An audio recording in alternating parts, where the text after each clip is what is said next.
Good morning, my dear students. Today I teach you SSS criteria of triangle, of congruence of triangle.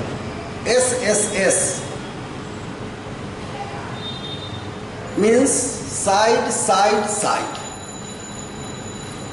इसका क्या मतलब होता है? यहाँ पर हमने लिखा है कि if all three sides of one triangle is equal to all three sides of another triangle, then both triangles are said to be congruent by SSS. दोनों ट्रायंगल कॉन्ग्रुएंट हो जाएगा SSS। तो इसमें हमको कैसे करेंगे प्रूफ? तो यहाँ पर जैसे देखिए कि all three sides of one triangle, triangle ABC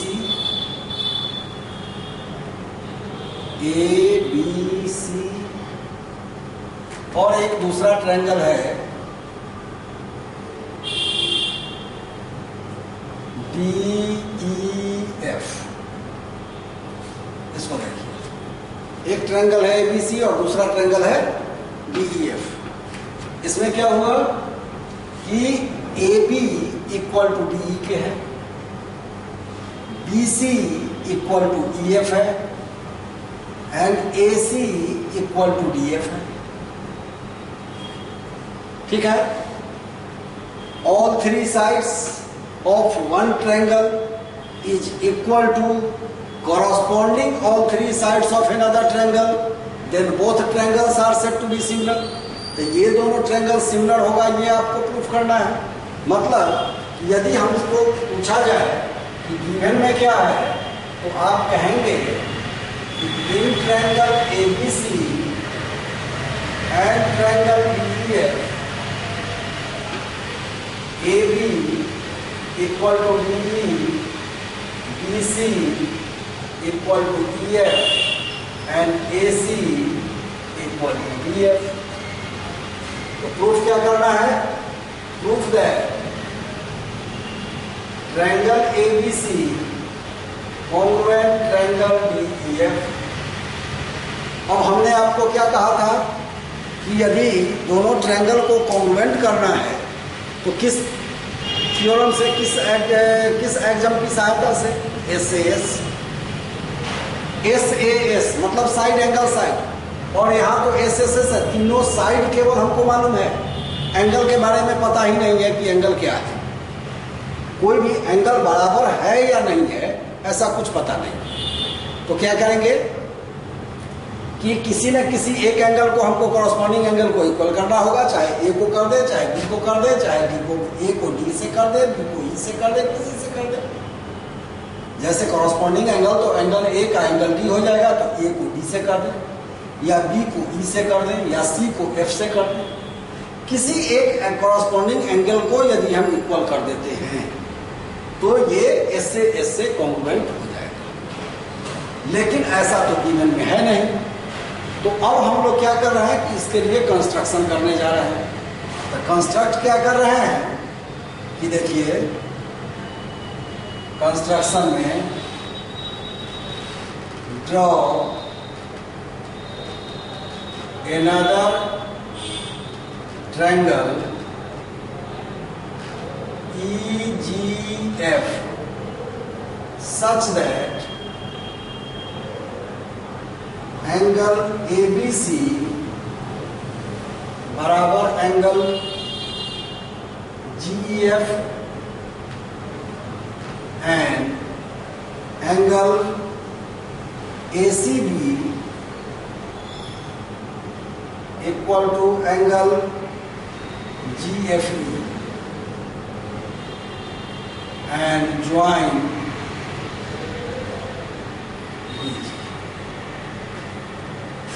यहाँ से एक एंगल हम ड्रॉ कर देते हैं जो ये एंगल इसके बराबर है, और यहाँ से ऐसे कर ये ड्रॉ कर देते हैं कि ये एंगल इसके बराबर। ये हो गया जी, और DG को हमने ज्वाइन कर दिया।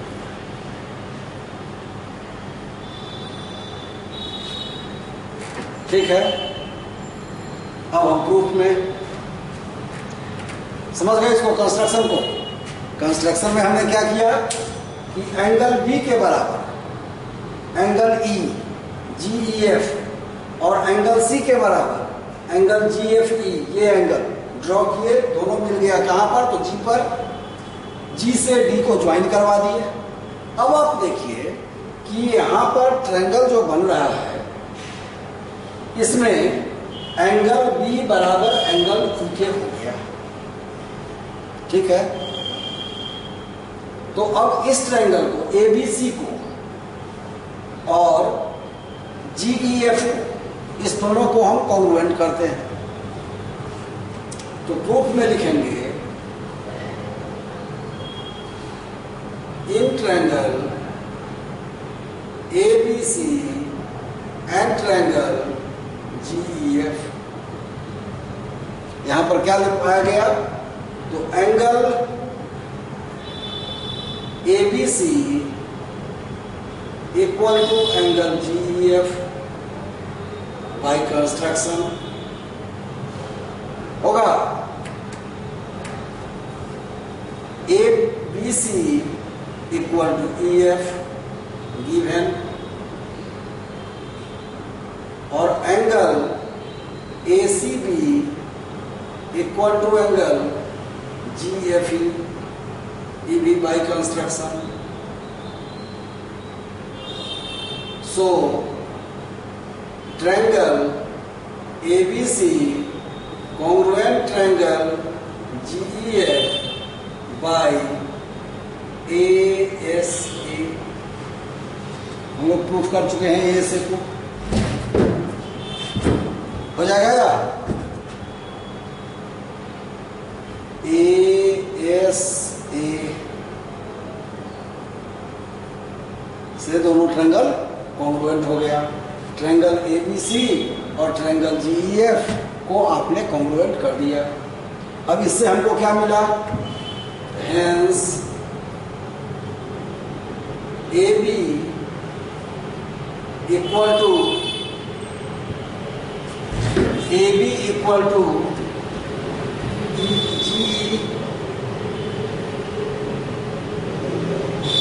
AC equal to GF and angle BAC equal to angle EGF।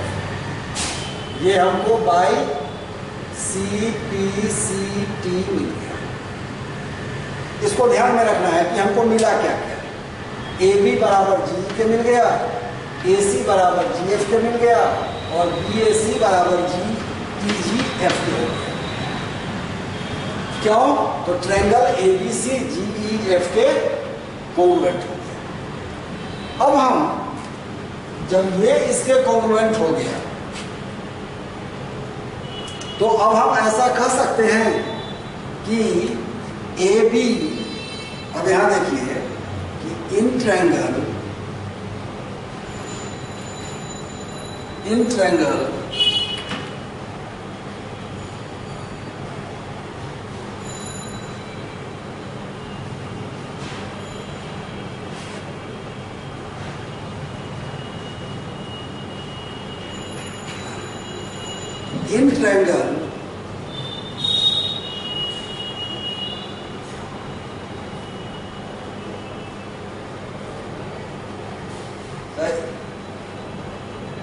सीधे लिखिए AB equal to GE by proof, और AB equal to DE given. So DE equal to GE के हो जाएगा, DE इक्वल टू GE के हो जाएगा, DE बराबर GE। और जब ये DE बराबर GE के हो जाएगा तो ये एंगल बराबर इस एंगल के, मतलब एंगल 1 बराबर एंगल 2 के। सो हेंस एंगल एंगल 1 बराबर एंगल 2, इसको आप इक्वेशन फर्स्ट कर दीजिए। अब फिर देखिए AC equal to DF given AC equal to GF by proof चाहे बाई CPCT। सो DF बराबर GF, चूंकि AC बराबर DF के, AC बराबर GF के, तो DF बराबर GF। तो अब ये एंगल 3 बराबर किसके हो जाएगा, तो एंगल 4 के। सो हेंस एंगल 3 बराबर एंगल 4 हो जाएगा। इसको कर दीजिए इक्वेशन सेकेंड। अब बाय एडिंग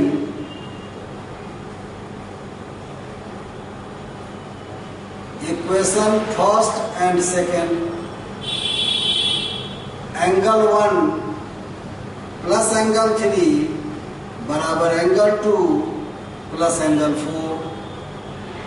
इसको हम लिख सकते हैं एंगल 1 प्लस एंगल 3 बराबर EGF, angle EGF equal to angle EDF।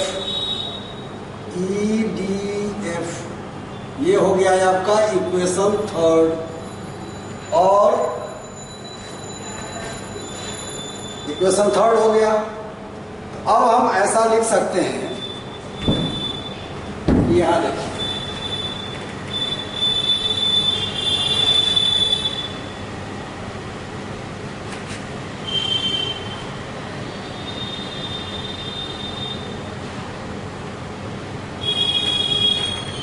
के बाद आप लिखेंगे इसको, यहाँ के बाद इसको, और तब यहाँ से इसको। अब इसके बाद आप लिखेंगे यहाँ,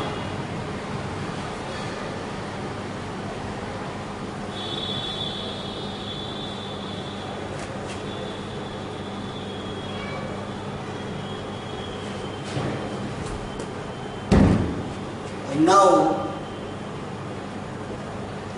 एंगल EGF बराबर angle EDF, but angle EGF ये हो गया by equation third, but angle EGF equal to angle BAC by CPCT। So angle EDF equal to angle BAC, equation 4। अब EDF BAC के मतलब ये एंगल इस एंगल के बराबर हो गया, तो लिखेंगे now in triangle ABC and triangle DEF AB बराबर DE angle BAC equal to angle EDF और AC equal to DF, given by proof और फिर given. So triangle ABC congruent triangle DEF by CPC by proved by SAS।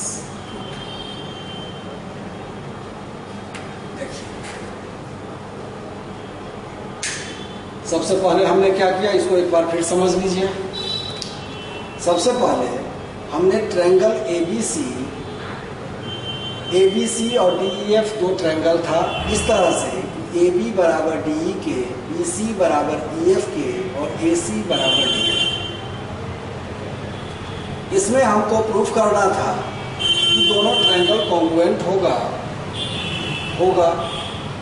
अब लेकिन हम proof करने के लिए आपको बतलाए हुए हैं कि जितने भी थ्योरम्स हैं उसको कोशिश कीजिए कि प्रूफ हो वह SAS की सहायता से, चूंकि SAS एक्जम है तो एक्जम के रूप में उसको प्रूफ करने के लिए हमने क्या किया कि ट्रायंगल ABC में और ट्रायंगल DEF में कोई भी एंगल हमको बराबर है या नहीं है ऐसा नहीं दिया हुआ था। साइड के बारे में इंडिकेशन था कि AB बराबर DE के, BC बराबर EF के, AC बराबर DF के, लेकिन एंगल के बारे में कोई इंडिकेशन नहीं था। तो हमने क्या किया कि ट्रायंगल ABC के एंगल, ट्रायंगल ABC में BC सब बेस है, DEF में EF बेस है, तो हमने EF पर एक दूसरा ट्रायंगल ड्रॉ कर दिया EGF। और EGF हम किस तरह से ड्रॉ किए, तो EGF में एंगल B बराबर एंगल E के कर दिए और एंगल C बराबर एंगल F के कर दिए नीचे।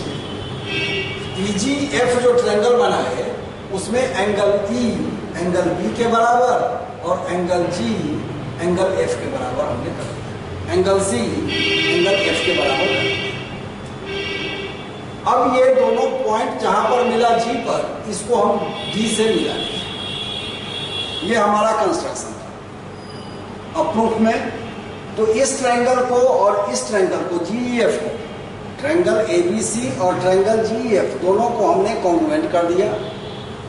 इस दोनों को कॉन्ग्रुएंट करने में हमको ASA थ्योरम का यूज करना पड़ा, क्योंकि दो एंगल और इंक्लूडेड साइड इस ट्रायंगल का इक्वल था दो एंगल और included side of triangle ABC, इसलिए दोनों ट्रायंगल कॉन्ग्रुएंट हो गया। जब ये दोनों ट्रायंगल कॉन्ग्रुएंट हुआ तो इससे हमको क्राइटेरिया, इससे हमको क्या मिला सिंप्लिसिटी से कि AB बराबर GE के, AC बराबर GF, AB ये बराबर GE, AC बराबर GF और एंगल A बराबर एंगल G के, पूरा एंगल G के।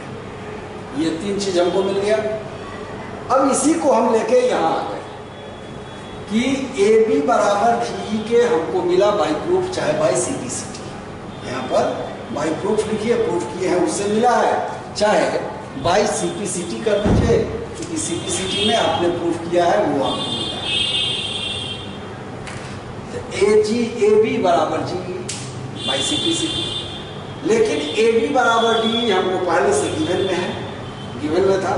यहाँ देखिए AB बराबर DE, तो AB बराबर GE के भी, AB बराबर DE के भी, इसका मतलब GE बराबर DE, GE बराबर DE। ये आपका किस ट्रायंगल में थे, in triangle ADEG, in triangle DEG। इसमें आपने क्या देखा कि DE ये बराबर इसके हो गया। जब ये इसके बराबर हुआ तो एंगल 2 बराबर एंगल 1, इक्वेशन फर्स्ट। उसी तरह से AC बराबर DF, AC बराबर GF आपने प्रूफ किया है, तो ये दोनों बराबर हो गया और 3 बराबर 4। अब 1 और 3 को, 1 बराबर 2 के है, 3 बराबर 4 के है, तो दोनों इक्वेशन को ऐड कर दीजिए, इक्वेशन फर्स्ट और इक्वेशन सेकेंड। तो 1 + 3 बराबर 2 + 4। इट मीन्स EGF बराबर DEDF। EGF मतलब ये एंगल बराबर इस एंगल की। लेकिन अब वहां देखिए CPCT में, यहां जो हम प्रूफ किए थे उसमें कि EGF मतलब ये एंगल बराबर था किसके, इसके, इस एंगल के। तो जब ये बराबर इसके और ये बराबर इसके, तो हम इसको भी इसके बराबर कर सकते हैं। वही चीज यहाँ लिखिए कि EGF बराबर EDF, EGF बराबर BAC by simplicity. So EDF बराबर BAC, EDF EDF ये एंगल, अब BAC ये एंगल, ये बराबर इसमें। अब आप इस ट्रायंगल को और इस ट्रायंगल को ले लीजिए। AB बराबर DE, AC बराबर DF और एंगल A बराबर एंगल D, दोनों ट्रायंगल SAS से प्रूफ हो गए। ठीक है, इसको समझ लीजिएगा, इसको एक बार पढ़ लीजिएगा, फिर हम आगे इसको बतलाएंगे। RHS हम दूसरे क्लास में, दूसरे अथी में बतलाएंगे। ठीक है, ओके।